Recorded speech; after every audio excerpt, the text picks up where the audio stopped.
Welcome once again, my fellow manipulators of digital fate. I'm Richie, this is Capricorn, and today we have a whole bunch of DuskMourn spoilers. That's right, DuskMourn is right around the corner. For those of you who don't know, this is a horror-themed set, but it is modern horror, so it's not like Innistrad, it's not fantasy horror with vampires and werewolves and that sort of thing.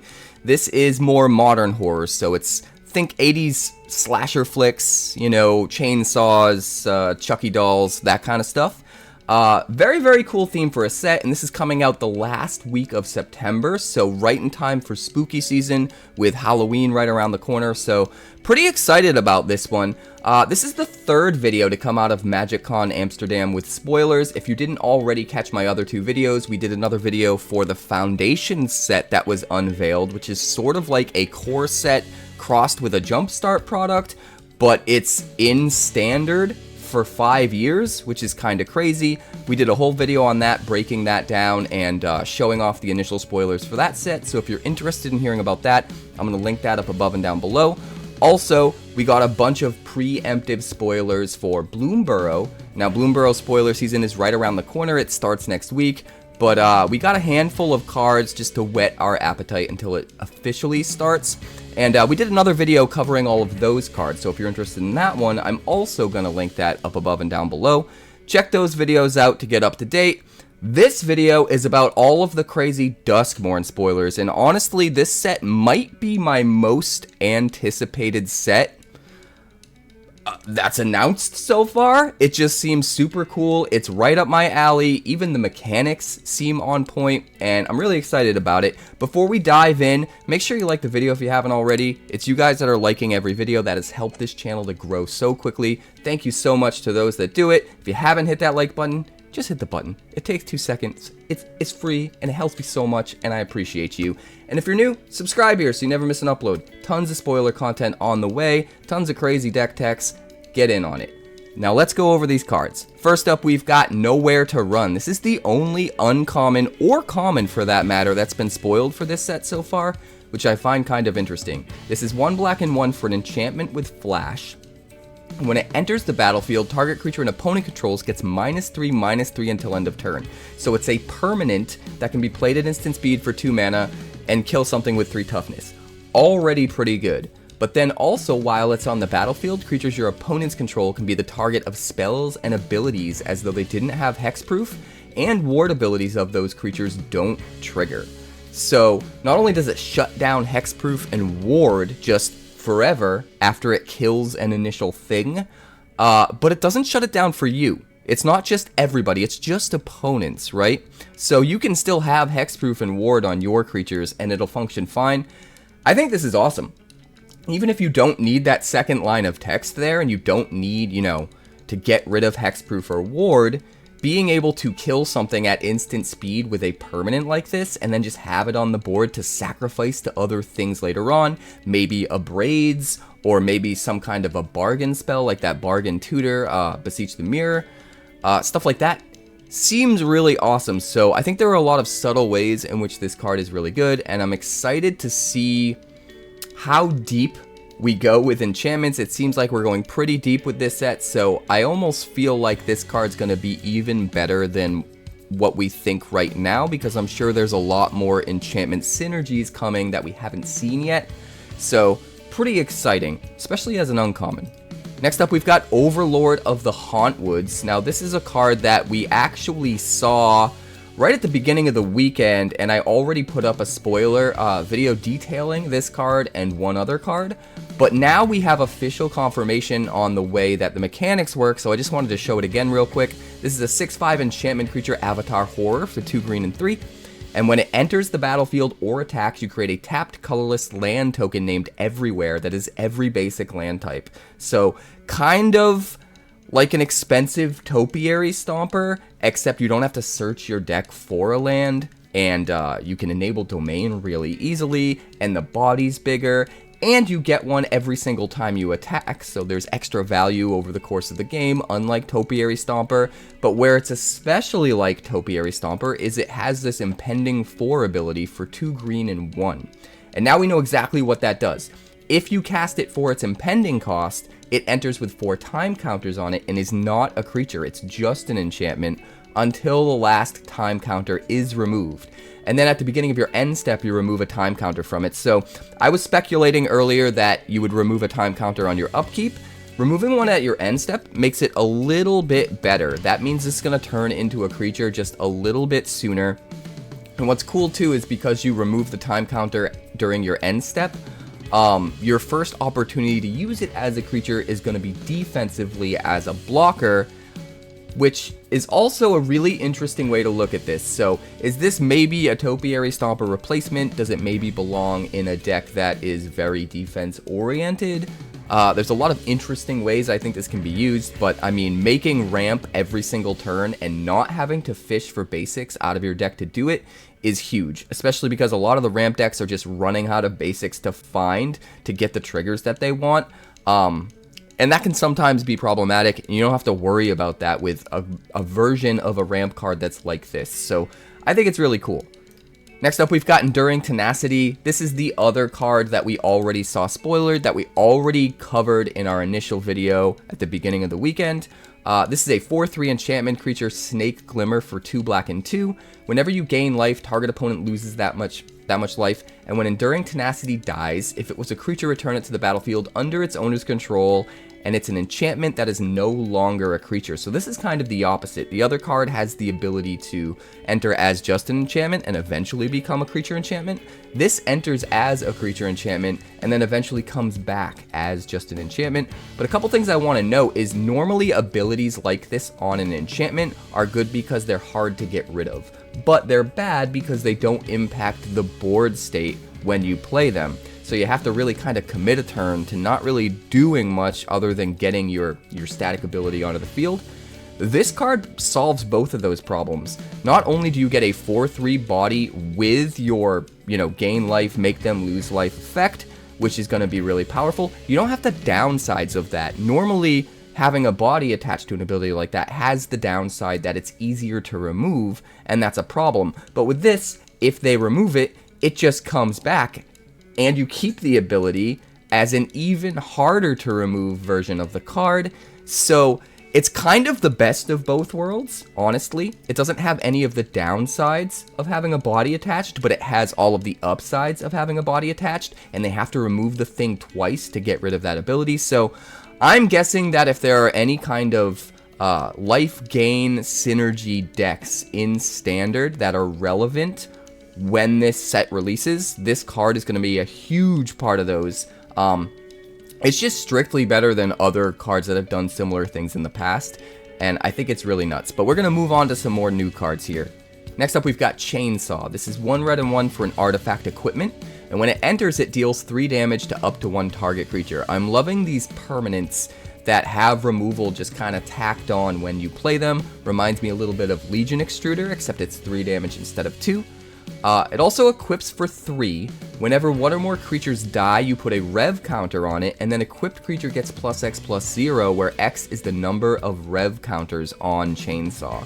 So, nice little bit of removal in a deck that's maybe a sacrifice go wide deck where you need to kill something early on, but then you're left with this Chainsaw that's going to continue to get counters, and once you reach critical mass, you get a ton of tokens onto the board. You're sacrificing them for sacrifice effects. You're getting a bunch of counters on the Chainsaw, and then you can just swing in for lethal with whatever you equip the Chainsaw to. So a lot of cool playlines you can do with this. I'm also really excited about the fact that it just can get a lot of counters easy, and maybe pairing that with something like All Will Be One. In fact, there's a lot of stuff in this set that seems to pair really well with All Will Be One, so I'm sure that's not the last time I'll say that in this video.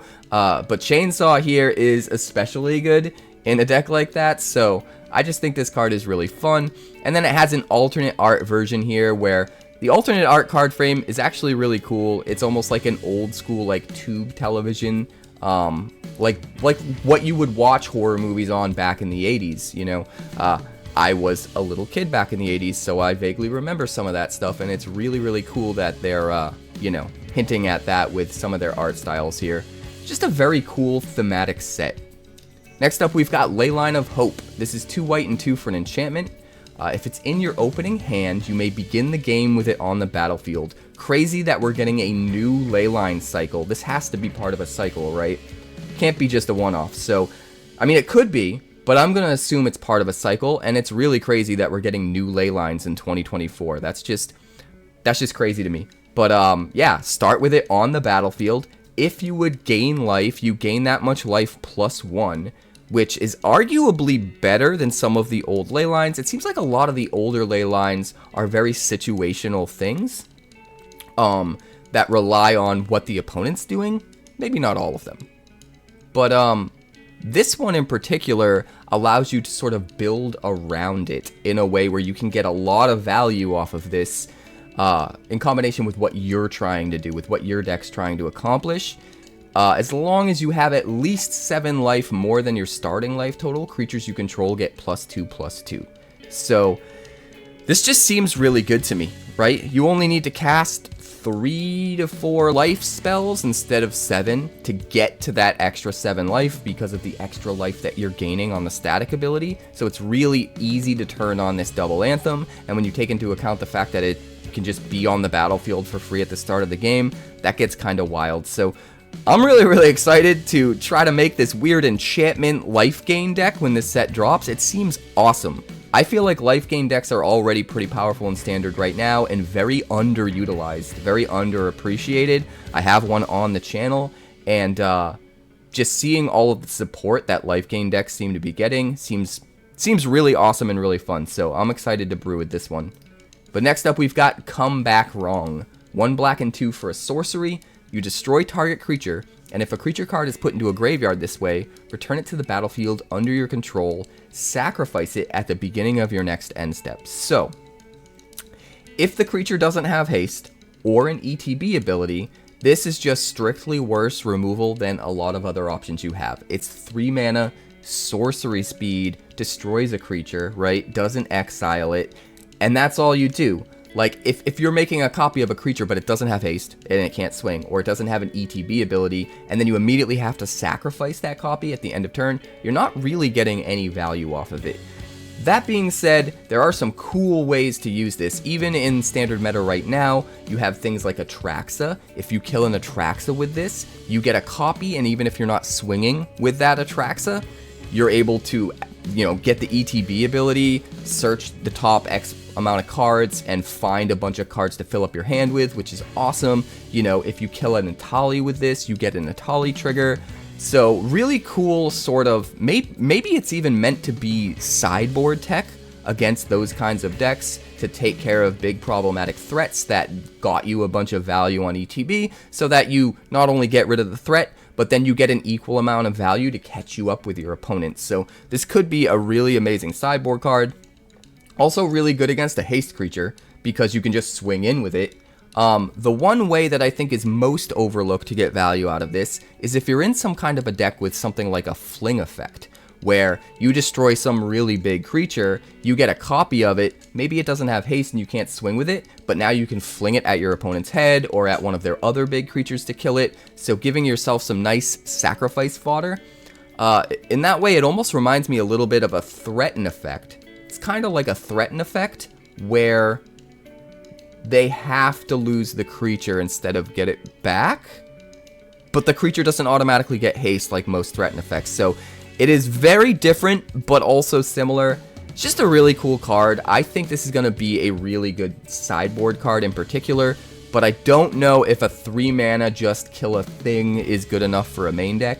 Either way, I'm excited about this card existing, and I think it's going to really help take care of domain ramp, whatever that deck ends up looking like by the time this set comes out. I think it's going to help deal with that a lot. We've also got a really cool alternate art treatment here for this card. Another one of those tube television 80s look sort of things. Just looks really cool. And next up, we've got Cursed Recording. Speaking of 80s looking tube televisions, this is 2 red and 2 for an artifact. Whenever you cast an instant or sorcery spell, you put a time counter on Cursed Recording. Then if there are 7 or more time counters on it, remove those counters and it deals 20 damage to you. You can tap it, and the next instant or sorcery spell this turn is copied. You may choose new targets. Seems kinda cool. I'm a little worried, because 4 mana is a lot already to just be able to do this once a turn. And then when you get to 7 times that you've used this, it'll just outright kill you. Now, there are some cool ways to kind of turn that on its head. If you have ways to get value off of damage being done to you and bounce it back at your opponent, there's maybe a way to kind of combine that sort of synergy. There's also things that just give you protection, like if you line up the One Ring on a turn where this is going to deal 20 damage to you, then, you know, it's going to prevent that damage and that sort of thing. So there's a lot of cool ways to try and, like, get around the 20 damage, which I think is super fun. I just don't know if it's worth it jumping through all of those hoops to get an extra copy of, you know, 7 spells, the next 7 spells that you cast, limited to just once a turn. It might just be easier to play, like, the Chandra Planeswalker that, you know, doubles your spells and that sort of thing. That being said, I'm glad the card exists. It looks super interesting, and I hope there's a way to kind of like pseudo break it. Not like break it, because God knows we don't need that in Standard, but at least like make it super interesting and usable and worth playing, because the theme is super fun here, and I don't know. I really like the card. I want it to work. I want it to work. Next up, we've got Twitching Doll. This is 1 green and 1 for a 2/2 artifact creature spider toy. It can tap for a mana of any color, and you put a nest counter on it. You can also tap it and sacrifice it at sorcery speed to create a 2/2 green spider creature token with reach for each counter on Twitching Doll. Now, what makes this card so good is the fact that it cares about every counter on Twitching Doll. And I honestly think this is probably one of the best 2 mana dorks we've ever seen. I wouldn't say next to some of the 2 mana dorks that can give you multiple mana, like Fanatic of Ronus that we just got in Modern Horizons 3. I think any of those 2 mana dorks that can give you multiple mana are probably going to be better at being mana dorks. But I think this is just really great as a 2 mana thing that has this inevitability of being able to just take over the game later on. So your opponent has to kind of put a big target on it. They can't just leave it alone. They have to prioritize dealing with it and getting off the table. But while they're doing that, you're using it for a little bit of mana, ramping out into more threats, and now they have difficult choices. Do they take out your Twitching Doll because it's inevitably going to be super powerful later on, or do they take out your turn 3 Sheoldred, you know, and give you more time to get the Twitching Doll going? Like, I think it creates interesting decision making, and I think people that are trying to sort of digest this card and evaluate how powerful it is are seeing it as a mana dork first, with this extra ability that's probably not going to be viable very often. And I think that's the wrong way to look at it. I think you look at it as, you know, you build around that second ability. It's a crazy win condition. Crazy win condition if your opponent ignores it for too long, and then on top of that, you kind of get a free mana dork as well while you're waiting to go off. So yeah, put it in +1/+1 counter tribal decks, you know, play it with a bunch of +1/+1 counter support. It's going to make spiders equal to the number of +1/+1 counters on it, or stun counters on it, like everything. It counts everything, including the nest counters. So I think if you look at it from the right perspective and you build around it properly, this card is nuts. If you're just throwing it in whatever deck as a mana dork, then yeah, it's not going to be, you know, a super great 2 mana dork. But either way, I think this card is awesome. I think it's fun, and I'm excited to build around it, because you could just do some crazy stuff if you really focus on that second ability. But next up, we've got Toby, Beastie Befriender. 1 white and 2 for a 1/1 legendary human wizard. When he enters, you create a 4/4 white beast creature token that has this creature can't attack or block alone. And then as long as you control 4 or more creature tokens you control have flying. So really interesting here. Reminds me a little bit of Questing Beast. You get a 1/1 and a bigger 4/4 body for your 3 mana. You don't have to cast the spell twice like you do Questing Beast, so you're spending a little less mana, but you know, the creature token, or the bigger creature, I should say, is a 4/4 rather than a 5/5 with Questing Beast. But you also don't have the same restrictions. As long as anything at all attacks with Toby, or rather with the beast token that Toby makes, then the beast token can attack. which is really interesting. You're going to want to go wide with a whole bunch of token creatures so that you can attack with things you don't mind losing, and then if you are going wide with token creatures, they're all just getting flying. You're turning on that second ability and giving everything flying. It's also really good with flicker effects, because you can just flicker this guy, flicker him again, have multiple copies of Toby's beast, and then if you have 4 of Toby's beasts out, you're gonna trigger the flying without having to actually even make any other tokens, which is kind of interesting. So, lots of cool ways to use Toby Beastie Befriender here, I think. It'll be interesting to see how people brew around this, because, like I said, you could use it in Flicker, you can use it in just go wide tokens.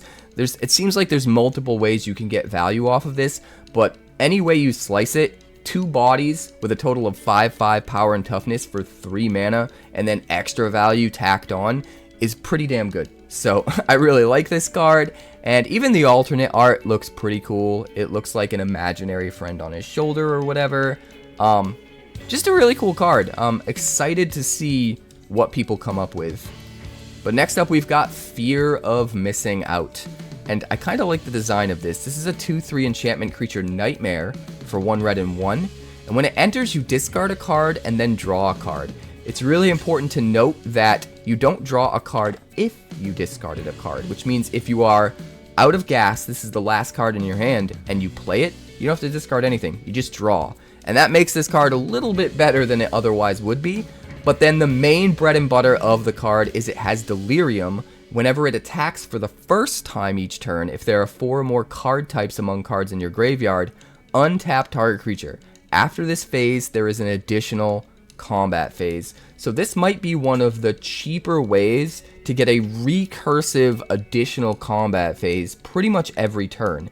And if you're playing with like other enchantment creatures, artifact creatures, things that have multiple types, it's really easy to turn on that Delirium. Just discarding a second Fear of Missing Out, for example, is going to count as an enchantment and a creature in your graveyard and fulfill 2 of the card types right there. So I think this is kind of nutty. It gets even better if you're using it with Vigilance creatures, right? Because you can only untap 1 creature, and then you get a full extra combat step. So if you don't have any Vigilance creatures, you're only really getting an extra combat step with your best creature. But if you're playing with a bunch of Vigilance creatures, they're already untapped, and so you can just swing with everything again. So it'll be really interesting to see if there's some kind of a deck that can use enough variety of card types to turn on Delirium easy, and also use enough Vigilance creatures to really get an insane amount of value off this card. I'm absolutely going to try to brew something like that when the set comes out. So, I don't know, card just looks really fun to me. Next up, we've got the Wandering Rescuer. Are we ever going to get a version of this card that isn't so insanely good? This is a 3/4 legendary creature human samurai noble for 2 white and 3. It has both flash and convoke, so it can come out at instant speed anytime for 0 mana if you have 5 creatures to tap, or for just really cheap if you have a few.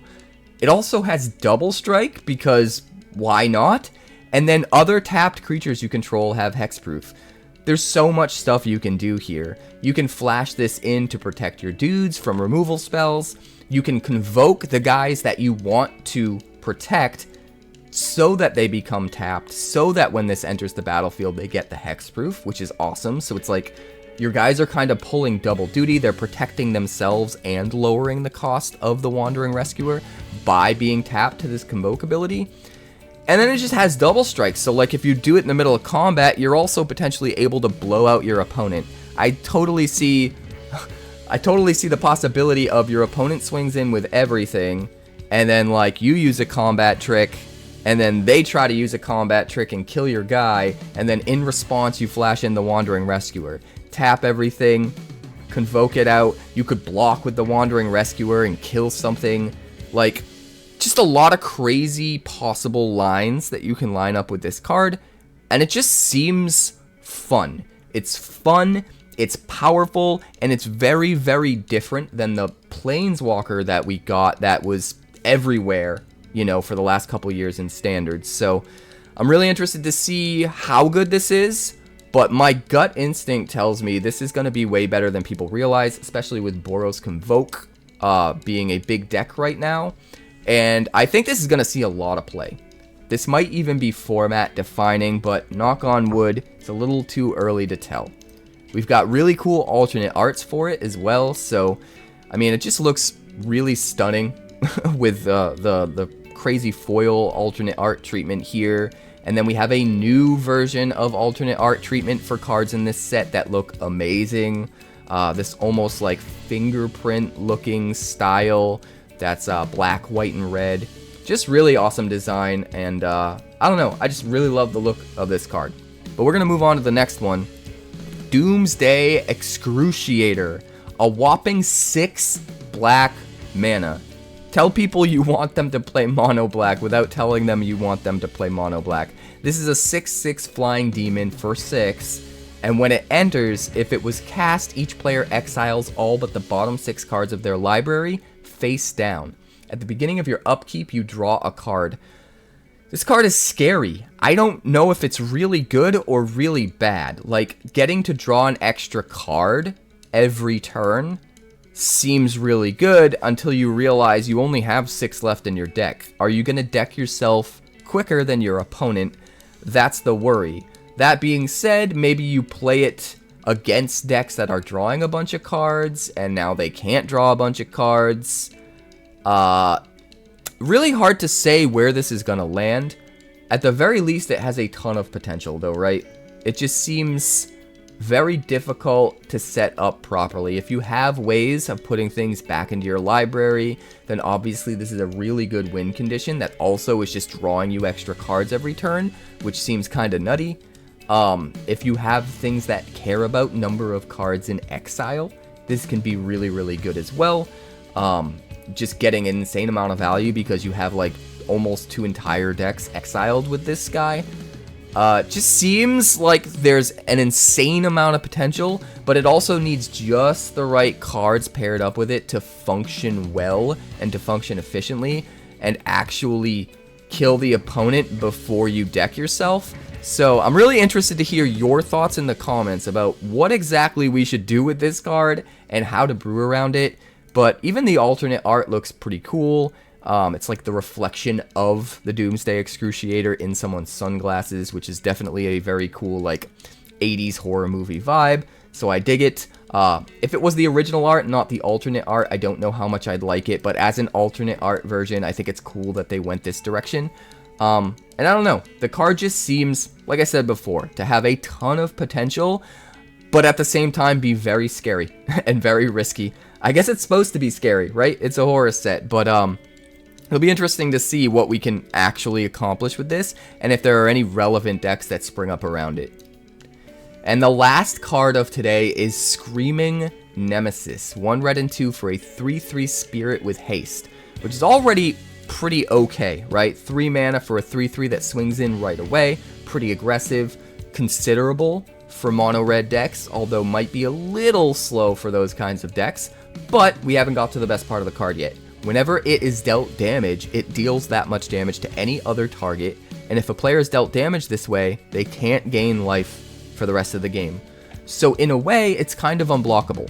Like, you slam this on 3, you swing in, they don't want to block it, because if they do, they still take damage, and they can't gain any life for the rest of the game. So if you're up against a life gain deck, it shuts that down. Even if you're just up against a deck that has a little bit of incidental life gain, that might be enough to normally get them an extra turn, help them survive an extra turn against aggro.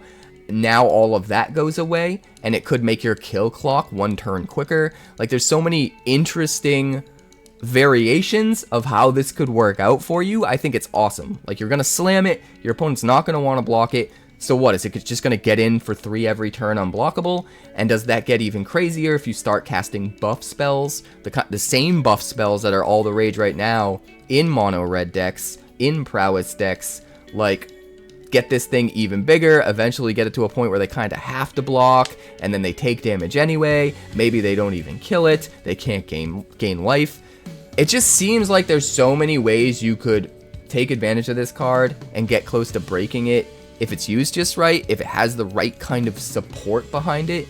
So I'm super interested to see if this card takes off, because I think they know what they're doing when they assigned a mythic rarity to this one. It doesn't look on the surface super flashy, and when I first saw this, I was like, mythic, huh?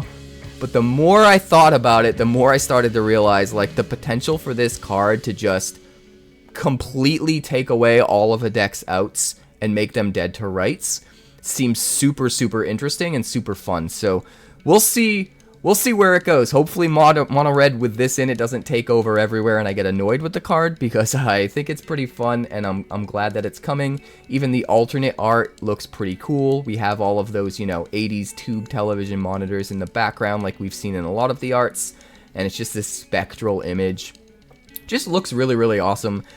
And I'm just excited. I'm really excited for this set. I'm excited to brew with everything. But that's the last card today. We're going to keep covering spoilers. Bloomburrow spoiler season is right around the corner, so we still have a ton of stuff coming. So if you haven't yet, please subscribe. Got a ton of duck text on the way.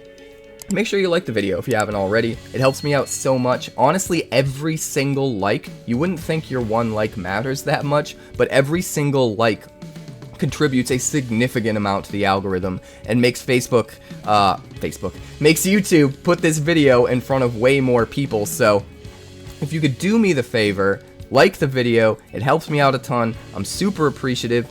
Thank you guys so much. I'm excited about this set. Honestly, I'm very excited about this set. I haven't been this excited about a set in a while. I just think there's a lot of fresh ideas coming. I think part of it is also that, you know, this is going to be post-rotation. We're going to have a smaller standard, and that's going to be a breath of fresh air because that hasn't happened in like 2 years. So just excited in general for all this stuff. But like I said, we've got Bloomburrow leaks. We've got another spoiler video with that I linked down below. We've got this foundation set that's been unveiled. We have a video detailing that I linked down below. So check all that stuff out. More spoilers are on the way for Bloomburrow, and I'll see you guys on the next one.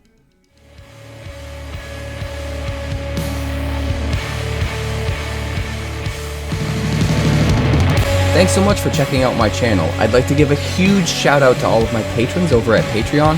Without you guys, this channel would not be possible, so honestly, thank you from the bottom of my heart for all of your contributions. If you haven't yet, like and subscribe. The more likes we get and the quicker we get them, the bigger this channel will grow and the faster it will grow. I'd love nothing more than this channel to become something very special for you guys, but it's entirely up to you how fast that happens. Also, if you'd like more deck text, that's somewhere over there. And if you'd like to see what else the channel's been up to lately, that's somewhere up that way. Also, subscribe, circle below, do all the things.